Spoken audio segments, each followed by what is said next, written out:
policing the police every single day, and doing what the Charlotte County Sun newspaper and local TV stations won't do every single day. All gun on us. What do I do to protect myself from y'all? Then comply. Not later. That's the only thing you can do, because that's the only thing that's comply. Yeah. No, that's not true. That's not the right thing. That is not true compliance. Hey guys, hey listen. This is turning really unproductive. Listen, this is gonna end really fast, okay? Because all this is under me. You know what I'm saying? Not about me. This is for everybody. You know what I'm saying? I want to. You're okay. You're okay. Come on. There's plenty of room for both of us, girl. We can't hear this. We're not doing nothing. We might as well go home, and that's what we're gonna do. But can I just put a suggestion out Hold on. Listen. I really just want to answer. We all just want to hear an answer to the question. Yeah, that's it. Everybody else needs to be quiet and listen to what he has to say. You want to hear the answer to that question, sir? That particular question. Well, I know you're not going to like the answer, but it was already said. At that point, because I'm not there, supervisors probably aren't there, but at that point, so everybody walks away, is complied. And then, if you feel that that officer or that deputy was wrong, Bring them next. you need to bring that forward to us so we can look into it. We want body cameras. All right, next. Over. Bring them over. Can I say something before you do? I'm gonna give it to you. But what I really do feel that we need to do, if we can come up, raise, whatever, to his point, there's nothing that you can do other than comply. But if you had a body cam, if your officers had a body cam or something on them, that the people will feel comfortable in knowing that if something happened to my son, I want to know what happened. I want to see something. The truth. See something as to what happened. So I think that, yes, there's nothing that we need to do.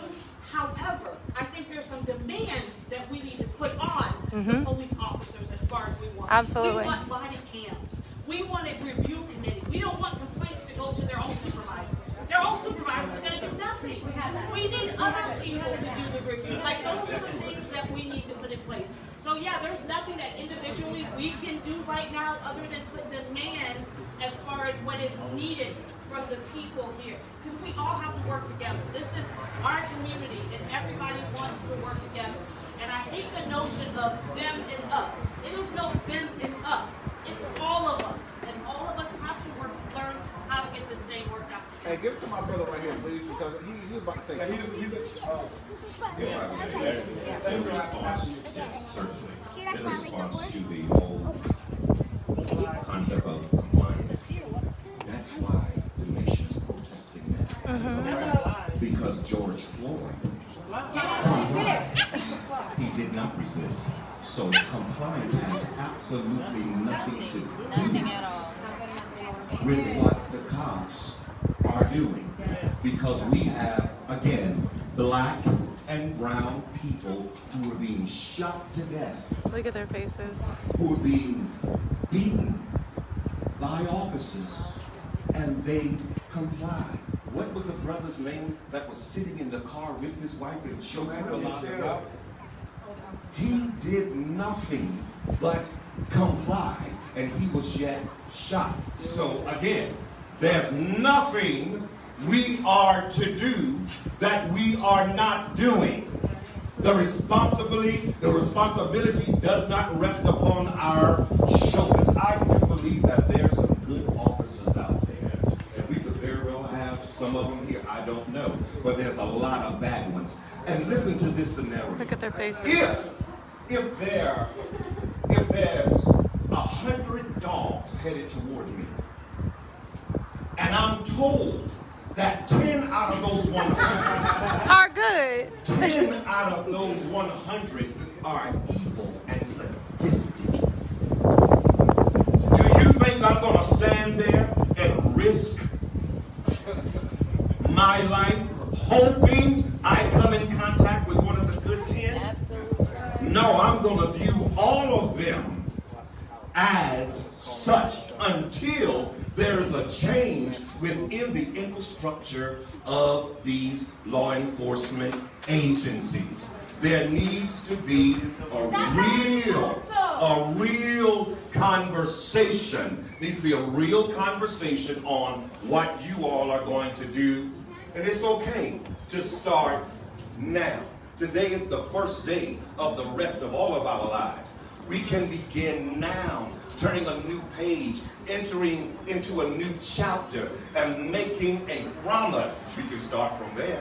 Making a promise. From now on, things are going to be different. As far as body cams are concerned, do we realize that the only area in Florida that's not wearing body cams is the Tampa Bay area and below? Mm-hmm. So has anyone made a plea to the state? It's time to go to If there aren't Tallahassee. body cams, are there dash cams available? That's a start right there. Are there storage costs on that, sir? There is. Come on. Let's be real. There is a storage cost. There's also a cost for manpower because you need people that's going to monitor those body cams / dash cams also. So again, you're creating jobs. And as far as raising the taxes, nah. There are agencies all over this world that's giving away these body cams, giving away these dash cams. But if you're really not interested in acquiring them, you're not going to do what it takes to get one. Just don't want to hold your officers accountable. This king over here, this king asked the question, what can he do? What can we do as black and brown men and women to not deal with what we see happening all the time across the nation?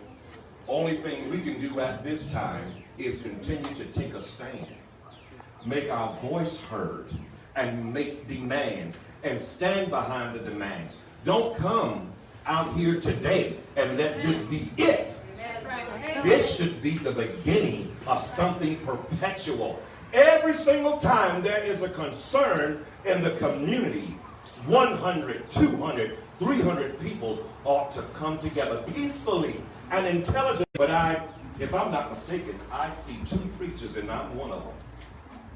So I'm sitting out of and I see 3. So I'm making a plea. Actually, I'm challenging, since I'm on camera, I'm challenging other pastors to make their voice be heard. What are you doing to bring about a change? You're not a good pastor nor a good leader if we only and you do not support us Monday through Saturday. You need to be a part of the community, not just a part of the sanctuary. Amen. Thank you.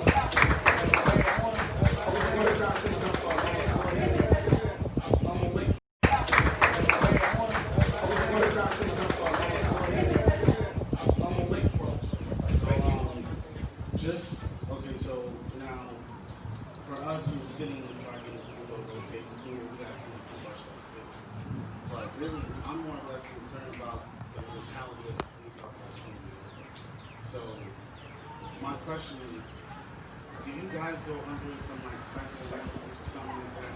You know, like some social environment or something like that to like analyze like how you're gonna deal with people.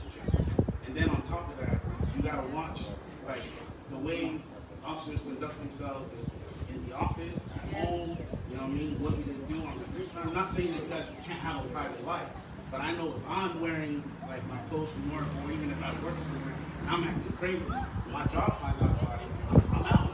You know what I'm saying? So I'm just wondering like what you guys go through that type of like test, and then if you do, how many times do you go through it?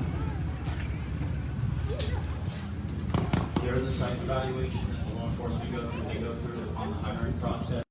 Evaluation for the supervisors and commanders are watching them day to day and they're operating. We also instill upon our staff that your actions off duty also reflect on duty. So anything you do off duty could potentially cost you your job. Yeah, ask him how many he's fired. We're expecting them to act the same way off duty that they do on duty. And again, if you're telling me that I have a racial issue and there's racial things going on, they're not bringing forth to me. I had one issue that was brought to me a few months ago, and I addressed it. I addressed everything. I probably fired more people from the Charlotte County Sheriff's Office than the last 5 sheriffs put together, because there's behavior that occurs that I do not tolerate. I expect our staff to live by our core values. If they don't, they're not a member of the Sheriff's Office. So is that test like one time? Is it during that When they're hired. Upon hire. It's the same that correctional officers get. It's garbage. Well, if we see somebody who is, yeah, if they're showing psychological issues, if they're showing some sort of issues, we refer them to the psychologist. There is an agency psychologist that we contract with, and they're immediately taken off duty and they're referred to them, and they don't come back on duty. At that point, it's with them. Unless they've done something that Look at him smiling. some sort of serious policy violation that allows you to do without pay, or they're getting ready to have a withdrawal form. But if somebody's showing some psychological issue like a post-traumatic stress, we're trying to get them help. And then they don't come back on duty until the doctor clears them. Yeah, we do have a warning system.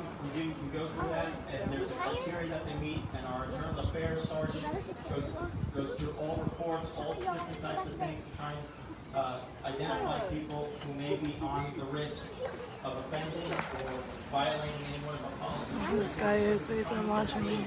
And correct the behavior.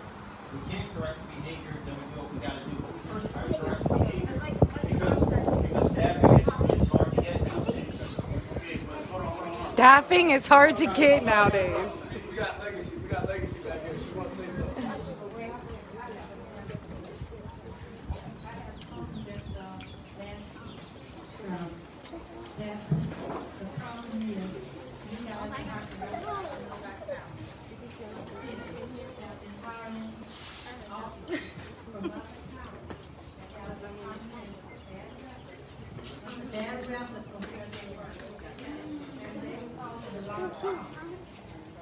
The one that was in the pot was the one that got the Cole.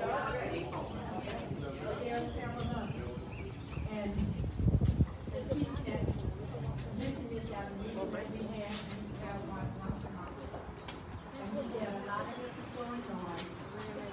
It's like there's someone gets fired from another house. The next time they pick them up and put them on as though they were a good office. And that needs to stop. She's absolutely right. There was a history where sometimes they would hire somebody that had disciplinary history at another agency. So I'm very much involved in the hiring process with our agency. I'm lucky because it's a smaller agency, so I get to have that opportunity to be very involved from the beginning. And I don't hire somebody with internal affairs records. And we do a background check that we go to that agency. I actually sent a private investigator we hired somebody from out of state, sent the private investigator over to confirm that there was not an internal affairs case. But This looks like a Nazi. I'm hearing a lot here. You guys have really, my hair's raised up. I went to Baltimore City for reform, and I heard a lot of the same things there. There was a lot of mistrust in the community with the law enforcement. And I really, when I came here, I hope that wasn't the case here, but it really kind of opened my eyes tonight. By chance, is that going to be a recording available that we could get that I could be sharing with my officers? Okay, I would love to get that. So culture change has to happen in police agencies, right? Amen. And what has to happen is, we say first line supervisors are usually the ones that you have to really worry about the most as far as changing culture, but I would argue that it's an FTO, a field training officer, because who's out there taking that officer, the brand new officer, and showing them the work? Yes. So you guys are giving me a lot to think about, and I want to really talk about this recording. I really want to work with Yvonne and talk about maybe doing some ride-alongs and having you come in and speak to our officers, because they got to hear it. Who reads the recording that was filed? Who specifically? If you're talking about complaints, I have a captain that oversees the Office of Professional Standards, and he gets them, he brings them to me every time, so I do see them. What's his name?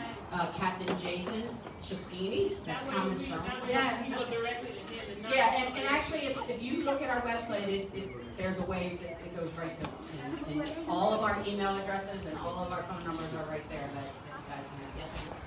If an officer is not psychologically prepared or qualified to train another officer, why is he even an officer? I don't know about psychologically trained, because everybody passes they have to pass a psychological skill on here. Shouldn't everyone be able to have the ability to train someone else if they're really trained properly themselves? They absolutely should. Some people are better leaders than others.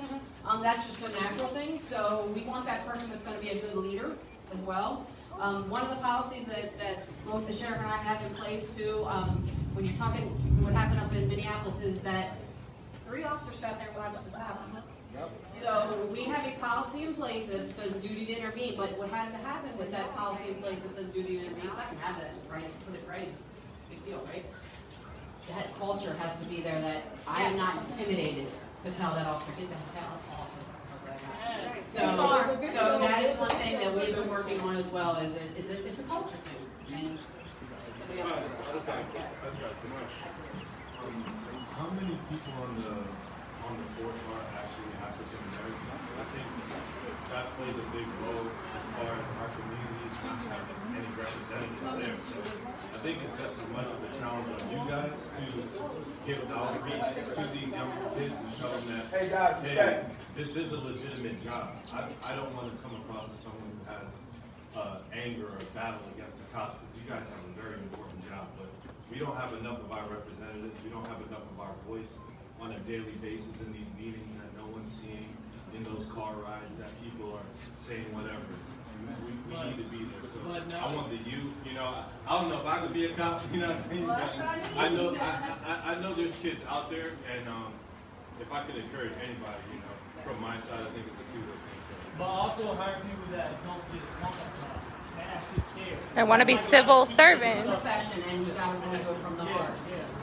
But to answer your question, when I got here, there was 0 African Americans in our department. There's 2, and it is a priority. So out of 38 officers, now you asked me to do mine. So 6%, a little over 60%. But hey, our hiring process is happening in September, so amen. Please. Also, when you mentioned what we can do with the children, you know, and I'm sure this happens up here in Charlotte County too, but we have an Explorers program. Matter of fact, my son's going to go on the Explorers program probably here in a week or 2 once it kind of open up a little bit. But that is something where you can grab the children and you can instill that culture in them, right? Because I think it's important we begin right down here, you know, not begin when we're already up here, you know, because you can't change, you know, you can teach somebody something, but teaching them character is a little tougher once they get outside of that childhood age and they live their parents' house. So, you know, I think that's something that we're doing. I'm sure we have something here too, but I know that on our team, and I don't know if you guys know the demographics in Northport, but it's very, very low minority. It's like 0.3%. But we do have, you know, 2 or 3, I believe, African American police officers on our force, and we even have some that are in our Explorer program too. So I don't know if anybody else wants to talk on that. He's been asking in the back. So I told this gentleman a few minutes ago I had a promise for you guys. You asked for a promise. And I want to give you some takeaways that I have heard tonight. Training, body cams, deterrence, meaning teeth, a review committee. I make you a promise tonight that I will work with the sheriff and our fiscal office at the county to find a way to get body cams. There has to be policies in place, and the sheriff can't do it without the Board of County Commissioners. I'll just tell you that right now. He didn't throw me under the bus, but he could have, because the Board of County Commissioners have to come up with the money to support that budget. It comes from all of you. Can you promise the space, the storage? No, it's by law. We get body cams. We've got to pay for the storage. So that was the hold up. That was the rub, and it was it's bringing some people on board. But I will tell you this: that I would love to have a copy of that video as well, because I would like for each of our commissioners to hear directly from you guys the frustration and the angst, because this is, believe it or not, it is fiscal in some people's minds, but it's lives in yours, it's lives in mine, okay? So the other thing was, do we need to do a petition? And I will tell you, no, we don't need to do a petition, because I'm going to carry the water for you. We find and identify the laws that need to be adjusted and changed. I can take that to the state, and I'm happy to do that. We can have discussions with the sheriff and Chief Davis about avenues for us to improve, and I'm happy to be a part of that.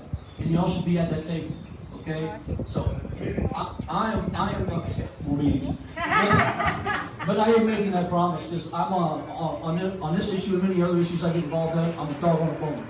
And when Reverend Henderson brought up mental health, I've been involved in mental health and substance abuse issues for the same reason. As I learned more, I realized it was very important for me to be involved in that, just like this is. So, with that, I actually, if there's kids in here, I have challenge points I want to give out to the kids today, and I'm happy to do that. I'm happy to answer any other questions. Thank you. Look at his leg. I got one thing I want to say. All right, guys. So, like I said, this is not about me. I wanted this to be about the community. All right. I work Thursday through Sunday. I don't understand why it took so long for us to get together. Leader. I'm at work and I'm seeing what's going on, and nobody put out no message. How was we raised, bro? Followers. What's going on? Somebody's supposed to step up. This was put together within 48 hours on a Monday, and look how many people here. It's been on Friday nights, Friday evening, Saturday, Sunday. Who knows how the turnout would have been? You know what I'm saying? Somebody got to step up, bro. It's us. We're doing it. You got it. Y'all come together. Good evening, everyone. I am Carla Anderson. I'm Carla Anderson's wife. I like what you're doing, and I feel your heart and I feel your passion. Not only yours, but everybody out here. And I believe today is the day that we needed to come together and speak on behalf of what's going on. But at the same time, I want you all to know this day is not the first day. Over 6 years ago, the NAACP, not just the NAACP, just a member and several other members and many community members came together, spoke with Mr. Floyd, with the sheriff, and with everybody else, and we invited everybody to have dialogue with the sheriff department, with your city leaders, and no one came out. I share with them, there's only so much, there's only so many hours that a person is going away. And we established within 24 hours we need to have some type of things. I'm not making excuses for nobody. No. Okay, well, I'm glad you asked. Please don't go through it. Yeah, that was it.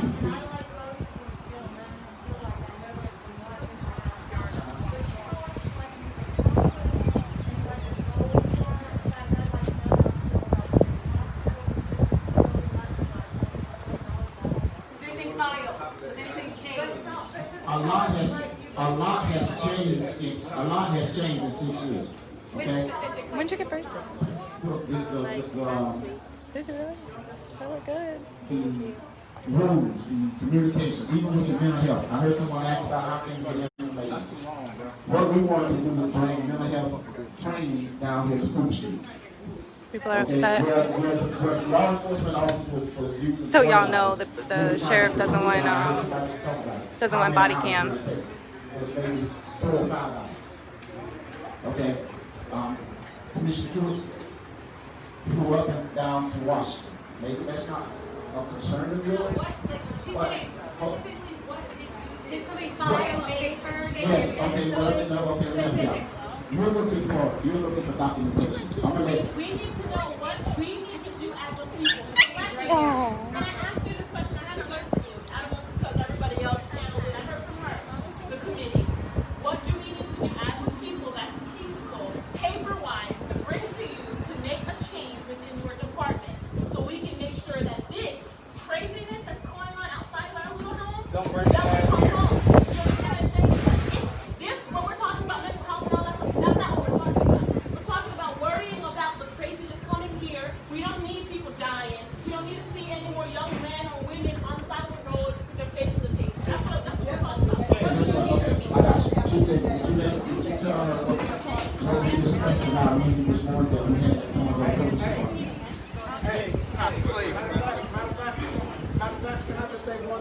Realistically,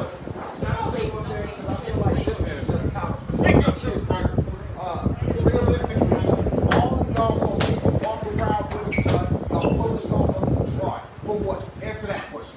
If we ain't strapped Right here in our town already. Very good question, brother. I'm glad you asked that question because mental health is not the subject matter. I went to Frank officially, and though I do not live in this county, I pastor in this county. So therefore, I may not be a civil rights leader, but I am a local in this area. So I have a right to speak. All of this, what the dear brother spoke concerning, and I feel that he was sincere, but it was totally irrelevant. That is not what we're here to talk about. At least that's not the information I received. Secondly, the dear sister asked the question, what can we do? My answer to you is nothing. Because the problem is not with the people, the problem is with the law enforcement. Yes! Finally! So the question is not what can we do. It's what are they gonna do? That's right. To change what's been happening not only in this county, but across the entire nation. We don't have answers for you. You're supposed to have answers for us. So the question is, what are you going to do? Thirdly, I want to say this before we proceed. Just because a person is passionate in their delivery, that does not mean that they they're are violent. Angry. Nor does it mean you need to be defensive in any form or fashion. I was standing behind you, and I was concerned about the ones who were in front of you because of your body language. You should be. And so it's time for him to go. Correct. They are correct with their concerns. They are correct with the questions, with the exception of the question, what can we do? The answer is nothing. The problem is not with the people. The problem is with law enforcement all across this country. So there's nothing we should be doing but driving along the highway, being peaceful, living our everyday lives without fear of law enforcement doing something stupid, indignant, and ignorant.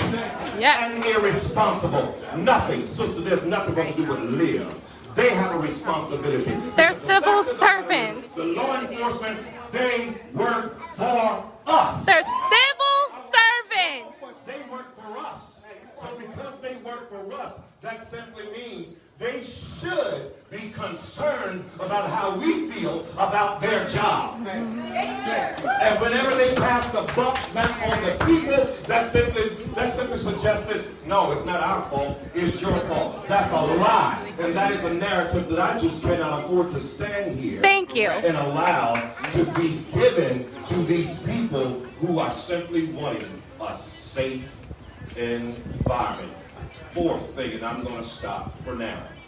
As individuals spoke passionately, which they have a right to do, not only was this gentleman showing signs of aggression and discomfort, so were the ones that were the with brothers them. behind me over here. Yep. They stood up and began to move forward because if you're black and passionate, you are a threat. Yes. And that is something that rests in the subconsciousness of people that are not black, people that are not brown. So we need to understand there's nothing for us to do. There needs to be some training. Yes. There needs to be accountability. There needs to be a review board, I agree, not consisting of other officers, but an outside source. I'm sure you all heard. I promise you I'm going to give the mic. Watch this. Michael Baden in Minneapolis, he came forth with report that it From was Punta not Gorda at the wreck. that killed George Floyd, but the family went and got a private autopsy done. They lied. In other words, to make it short, they cover each other. Of course. They support each other. And so now all of a sudden, the fact that we are coming together and supporting each other is posing a threat. We don't want to hear about a committee. We don't want to hear about a form that needs to be signed. We don't want to hear about how many hours you have to report something. We want to hear this, what y'all going to do different. Thank you.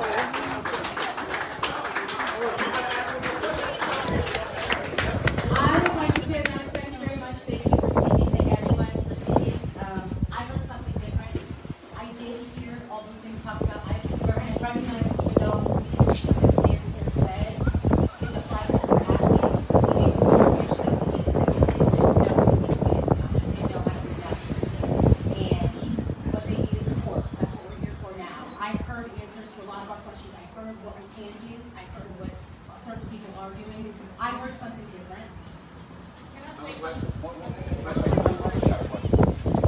Yo, listen, I got kids, so this is my question. When y'all are coming for us, how do I protect You okay, myself? baby? Yo, that's my only question. Legally.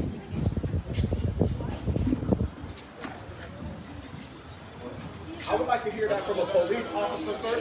I would like to hear that from a police officer. Because I would like to, because I'm asking about my life and my children's life. So my thing is, how do I protect myself from that? We don't hear about the NAACP. Let me finish. We don't hear about the NAACP or none of that criticism until someone black is in trouble. Or they're hurt. No. That's when African Americans, when anybody gets in trouble, we serve people of color.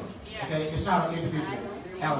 All I know, this is what I know, this is what I can guarantee. Where the fuck have you been? Okay, well, he's gonna answer the question. But let me finish. Everything that we do, it deals with our mental health.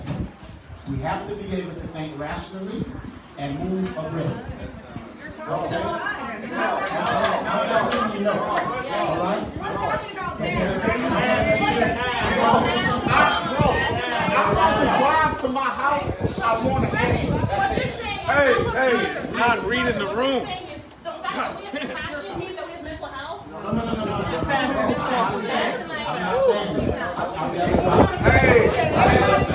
listen, can we go one at a time? Hey. We need to go one at a time. One person needs to speak. Let everybody else listen. Sir, you should never have to fear the police, and if you do, you're right, we have an issue. That's what we're talking What we're trying to tell you too is that there are ways that you need to let us know, and I'm glad Reverend Anderson did come, because that is another way. If you guys are truly fearful about approaching us to make a complaint, you can go to Reverend Anderson and he'll go directly to me. No, that doesn't work. Hold on. You think you contacted him? Bro, listen. A unanimous opinion reached by the court, read by Justice Scalia. Petitioners do not dispute that the police had probable cause to believe that they had violated the D.C. traffic code. Instead, they advance a new argument that in the unique context of civil traffic regulations, probable cause is simply not enough. Automobile use, they say, is so heavily and minutely regulated that total compliance is nearly impossible. Almost all motorists frequently commit technical violations. The danger of approving all traffic stops based on probable cause, they claim, is that it creates a temptation for the police to use traffic stops as a means of investigating other law violations, as to which no probable cause exists, and enables the police to single out disfavored groups for unwelcome police attention. For this reason, petitioners argue, the Fourth Amendment test for traffic stops should be not simply whether probable cause existed to justify the stop, but rather whether a police officer acting reasonably would have made the stop for the reason given. In earlier cases, we have effectively rejected the notion that the constitutionality of traffic stops depends upon the actual motivations of the individual officers involved. Hey Charlotte County, this is Charlotte County Cop Watch. I am using any video here with under fair use if you have criticism, reporting, teaching, etc. And please donate. I do not make money from YouTube, and there are different ways to donate in the video links. Thanks.